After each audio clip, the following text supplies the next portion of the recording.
Hello friends, तो हम लोगों ने ये हमारा प्राणियों, आज हम लोग क्लास 7 का चैप्टर 2 का प्राणियों में पोषण का पार्ट 2 वीडियो देखेंगे। पार्ट 1 हम लोग ने कर लिया है, ये हमारा पार्ट 2 वीडियो है। ओके, तो चलिए स्टार्ट करते हैं। पार्ट 1 वीडियो में हम लोगों ने जंतुओं के भोजन के बारे में पढ़ा था, वो लोग क्या खाते हैं क्या नहीं, अमीबा के बारे में पढ़ा था। और अब हम लोग पढ़ेंगे मनुष्य के पाचन तंत्र के बारे में पढ़ा था, मुख गुहा के बारे में भी पढ़ा था, अमाशय के बारे में पढ़ा था, दांतों के बारे में पढ़ा था, जीभ के बारे में पढ़ा था, अमाशय के बारे में पढ़ा था। तो हम लोग पढ़ेंगे छोटी आंत। ठीक है, हम लोग आज पढ़ेंगे क्षुदांत यानी कि छोटी आंत, स्मॉल इंटेस्टाइन। तो यह आहार नाल का एक महत्वपूर्ण अंग है। यह लगभग 7.5 मीटर लंबी अत्यधिक कुंडलित नली है। इसमें भोजन का पाचन एवं अवशोषण दोनों ही होता है। ठीक है, ये एक बहुत महत्वपूर्ण अंग है। इसमें भोजन का पाचन अवशोषण दोनों ही होता है। देखिए, ये हमारा पिक्चर यहाँ दिया हुआ है। ये हमारा ये छोटी आंत है और ये है हमारे बड़ी आंत। ये छोटी आंत है और ये बड़ी आंत है। ठीक है, यहाँ देखिए इस पाइप से हमारा जो भोजन है वो घूम फिर के बड़ी आंत में आता है, बड़ी आंत से घूम के यहाँ से हम निकल जाते हैं। ठीक है, चलिए अब आगे देखते हैं। आइए अब यह जाने कि छोटी आंत में क्या होता है। छोटी आंत की ग्रंथियों से एक प्रकार का रस निकलता है जिसे आश्रय रस कहते हैं। इसके साथ ही यह यकृत एवं अग्नाशय से भी स्राव प्राप्त करती है। क्षुदांत की आंतरिक भित्ति पर अंगुली के समान उभरी हुई हजारों संरचनाएं होती हैं जिन्हें दीर्घ रोम अथवा संकुर कहते हैं। रसांकुर छोटी आंत की अवशोषण की सतह पर बढ़ती है। ठीक है, इतना समझ में आ गया। ये हमारा रसांकुर है। ठीक है, चलिए आगे देखते हैं। अब हम लोग पढ़ेंगे यकृत। यकृत किसे कहते हैं, चलिए पढ़ते हैं, स्टार्ट करते हैं। यकृत गहरे लाल तथा भूरे रंग की ग्रंथि है जो उदर की ऊपरी भाग में दाहिनी ओर अवस्थित होती है। यह शरीर की सबसे बड़ी ग्रंथि है। ये सबसे बड़ी ग्रंथि है। ये आपका सब क्वेश्चन आ सकता है कि सबसे बड़ी ग्रंथि कौन सी है, तो आप वहाँ पर पता कर सकते हैं। ये यकृत है। ठीक है, यह पीत रस स्रावित करती है जो एक थैली में संग्रहित होता है। इसे पित्ताशय कहते हैं। पीत रस वसा के पाचन में महत्वपूर्ण भूमिका निभाता है। इतना समझ में आ गया। अब हम लोग पढ़ेंगे अग्नाशय के बारे में। अग्नाशय यह हल्के पीले रंग की बड़ी ग्रंथि है जो अमाशय के ठीक नीचे स्थित है। इससे स्रावित होने वाली अग्नाशयित रस भोजन में व्याप्त कार्बोहाइड्रेट एवं प्रोटीन पर क्रिया करता है तथा इनको इनके सरल रूप में परिवर्तित करता है। आंशिक रूप से पचा भोजन का क्षुदांत छोटी आंत के निचले भाग में पहुंचता है जहां आश्रय रस पाचन क्रिया को पूर्ण कर देता है। कार्बोहाइड्रेट सरल शर्करा ग्लूकोज, सरल शर्करा मतलब ग्लूकोज में वसा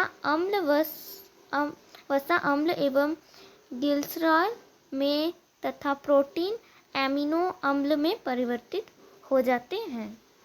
इतना समझ में आ गया। अब देखिए यहाँ क्या दिया हुआ है। रसांकुर की सतह से पचे हुए भोजन का अमाशय होता है।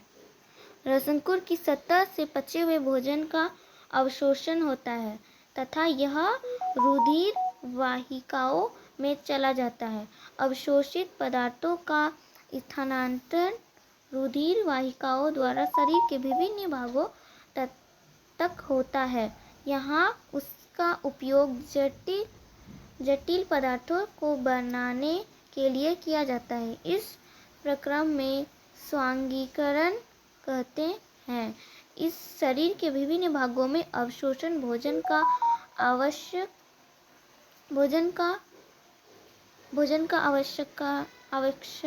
अनुसार इस्तेमाल होता है। जैसे एमिनो अम्ल आवश्यक अनुसार प्रोटीन बनता है।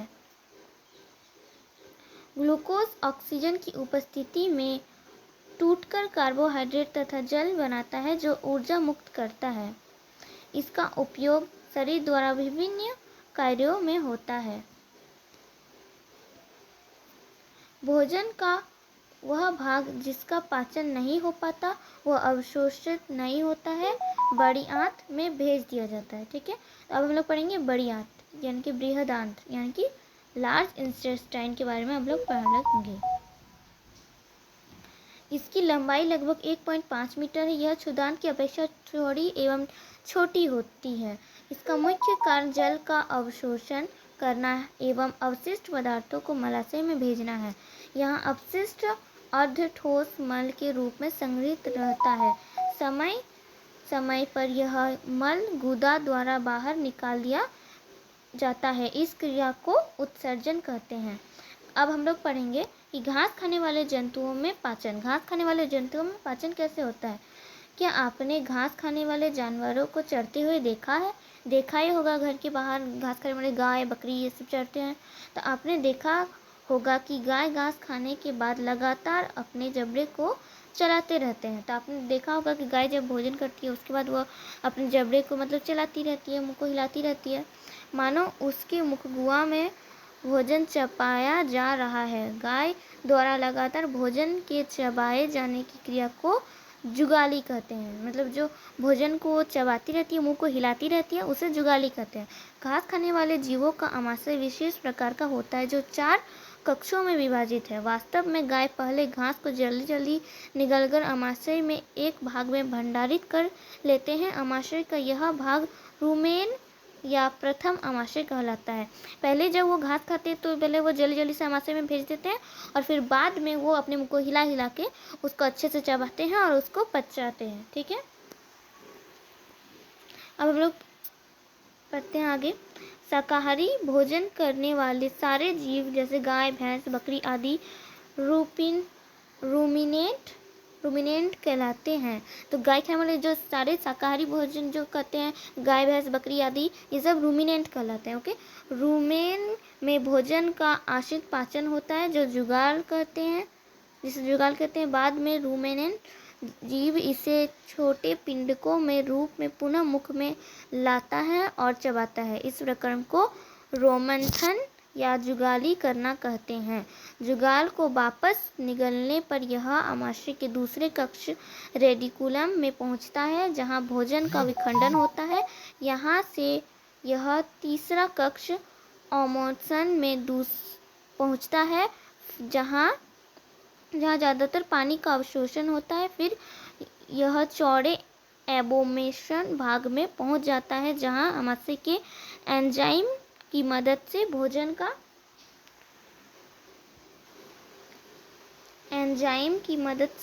का पाचन होता है। ठीक है, क्षुधांत और बृहदांत के अवशोषण होने के बाद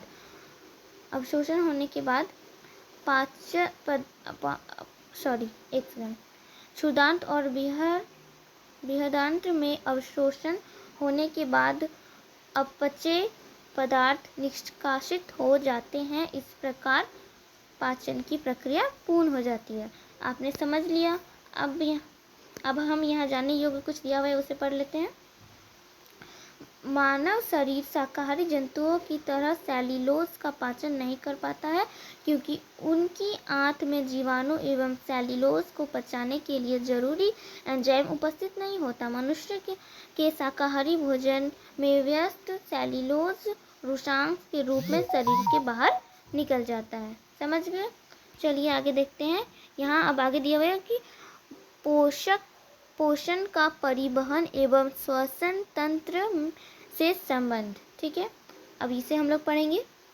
तो मानव के ये तीनों प्रणाली एक दूसरे के साथ परस्पर मिलकर कार्य संपन्न करते हैं एवं एक दूसरे पर निर्भर रहते हैं जिससे शरीर की कोशिकाओं में ऊर्जा मिल सके और वह अपनी दैनिक जीवन की जैविक प्रक्रियाएं कर सके।